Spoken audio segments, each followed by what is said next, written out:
오늘 이슈 시간에는 최고가 아파트 또는 최고가 아파트가 나오는 지역에 투자하라라고 주제를 정해봤습니다. 2018년 최고가 아파트의 현황에 대해서 제가 살펴봤는데요. 작년 매매가로 했을 때 실거래가 최고가 아파트가 어디서 나왔느냐?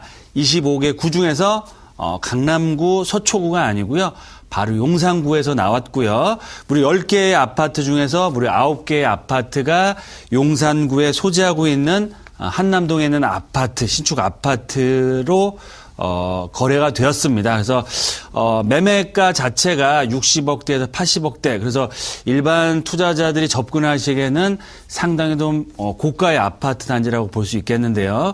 그럼에도 불구하고 이 서초나 강남권역에서 최고가 아파트가 나오는 것이 아니고 용산권역에서 나온다는 거에 대해서 유심히 잘 살펴보셔야 되는데요.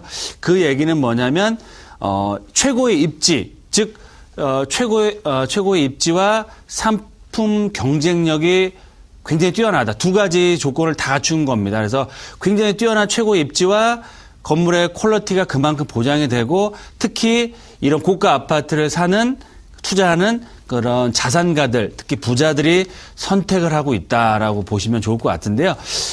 강남권역이나 서초, 송파권역, 강남 3구뿐만 아니고요.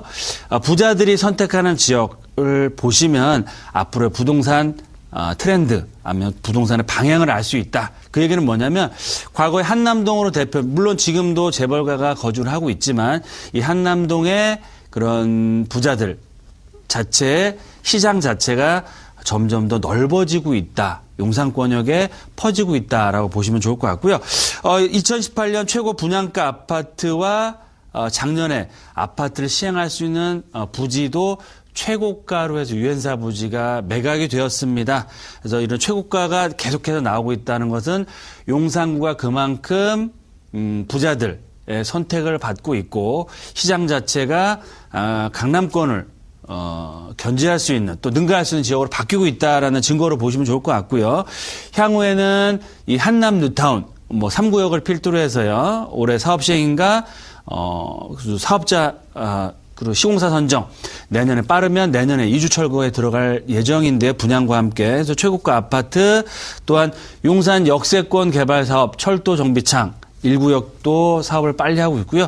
주변 지역의 많은 지역이 재개발 도시환경 정비 사업으로 개발을 하고 있다. 또한 국제업무단지 내에 사업 속도를 내고 있기 때문에 이런 지역에서 분양하는 아파트가 향후에 서울권에서 최고가 아파트를 경신할 가능성이 상당히 높습니다.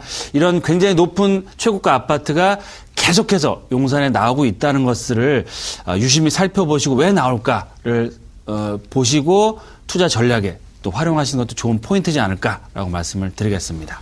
네, 그렇다면 앞으로의 투자 전략과 방향은 어떻게 세우면 좋을까요? 네, 말씀드린 것처럼요. 용산권역의 기존의 한남동의 재벌가촌의 그런 상황에서 주변에 신축으로 해서 개발되는 저층 아파트 단지 그리고 또 고층 아파트 단지의 최고가 아파트가 계속해서 이루어지고 있고요. 특히 올해서부터 분양하는 신규 아파트가 계속해서 나올 예정입니다. 따라서 최고가 경신을 함으로 해서 용산권역의 아파트 기존 재건축, 재개발, 지분의 가격이 한 단계 레벨업 될 상황이다라고 말씀을 드릴 수 있겠고요. 그러면 우리가 투자를 어떻게 해야 될까? 저희가 물론 5, 60억 아파트를 사기는 현실적으로 쉽지는 않습니다. 그러면 이런 아파트가 개발이 되는 지역, 주변 지역의 역세권역에 이런 새 아파트로 다시 탈바꿈할 수 있는 재개발 예정 지역 중심으로 해서 투자를 하는 것도 좋은 방향이다라고 말씀드릴 수 있겠고요. 강남권역의 아파트 계속적으로 최근에 1, 2년 새에 평균 신축 아파트가 7,000대까지 올라갔고요. 거기에 따라서 주변에 구축 10년 된 아파트들이 거의 4,000대, 5,000대를 넘어가고 있습니다. 그 얘기는 뭐냐면 그만큼 시세 견인 효과, 주변 지역에 최고가 아파트가 나오면 내가 거주하고 있는 아파트 가격도 동반 상승을 한다라고 볼 수 있겠는데요. 이런 측면에서도 봤을 때도 용산권역 앞으로 최고가 아파트 계속해서 나오기 때문에 용산 민족공원 주변 지역이나 아니면 용산 역세권, 효창공원, 남영 역세권, 서울역 역세권 중심으로 해서 재개발을 하고 있거나 입주를 앞두거나 아직 재개발이 확정은 안 됐지만 개발될 수 있는 지역들이 있습니다. 그런 지역 같은 경우는 비교적 소액 투자 가능하시기 때문에 이런 지역 중심으로 해서 미래 가치가 좀 살아있고 향후에 개발 가치가 있는 지역 중심으로 해서 지분 투자를 하시는 것이 가성비, 가격 대비 성능이 가장 높은 투자 방법이다라고 말씀을 드리겠습니다.